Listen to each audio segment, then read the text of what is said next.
หูภาพสะท้อนชีวิตเรื่องเข่าลาดหนากองละสาวพันส่งลูกเฮียนหมอ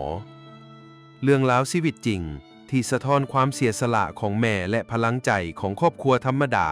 ที่บ่ยอมแพ้ต่อโชคชะตาจากเข่าลาดหนากองละสาวพันกีบในตลาดสู่ความฝันอันยิ่งใหญ่ของลูกชายที่เสงติดคณะแพทย์ในยุคที่หลายคนจมว่าสาวพันกีบซื้ออย่างบ่ได้แต่สำหรับแม่คนนี้เข่าลาดหนากองละสาวพันกีบกลายเป็นกระแจสำคัญที่เปิดประตูสู่ความฝันของลูกชายให้กลายเป็นท่านหมอทุกเช้าแม่ตื่น4 โมงต้มน้ำหุงข้าวเฮ็ดอาหารไปขายอยู่ตลาด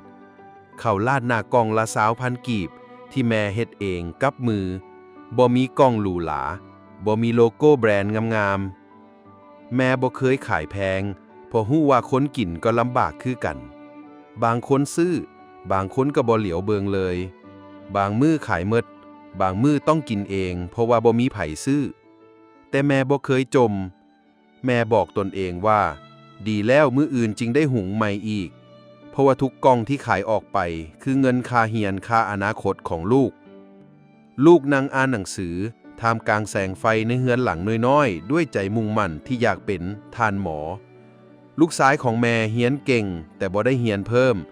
บ่มีคอมพิวเตอร์บ่มีเวลาไปเที่ยวลิ่นกับหมู่มีเพียงโต๊ะเก่าๆในห้องครัวกับเสียงแม่บอกว่าสู้ๆเด้อลูกถ้าอยากเป็นท่านหมอวันเวลาผ่านไปเด็กชายที่เคยซอยแม่ซอยหมักเพชรตักเข้าใส่กล่องวันนี้กลายเป็นนักศึกษาแพทย์แล้วลูกยังบ่มีสุดท่านหมอแต่แม่ก็ยิ้มเพราะว่าแม่ฮู้ว่าอีกบ่ดนจะได้เห็นลูกใส่สุดท่านหมอ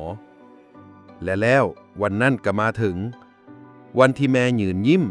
ทั้งน้ำตาที่เห็นลูกชายของตนเองใส่สุดท่านหมอย่างเข้ามากอดทุกความสำเร็จของลูกบ่ได้เริ่มจากต้นทุนที่ยิ่งใหญ่แต่มาจากเข่าลาดหนากองละสาวพันที่แม่ขายด้วยมือและหัวใจบ่มีรางวัลใดยิ่งใหญ่ไปกว่านี้สำหรับแม่คนหนึ่งแม่บ่ได้เก่งหยังเพียงแต่หุงข้าวเฮ็ดอาหารแล้วส่งลูกให้ถึงฝั่งฝันเท่านั้นแหละลูกข้าวกองละ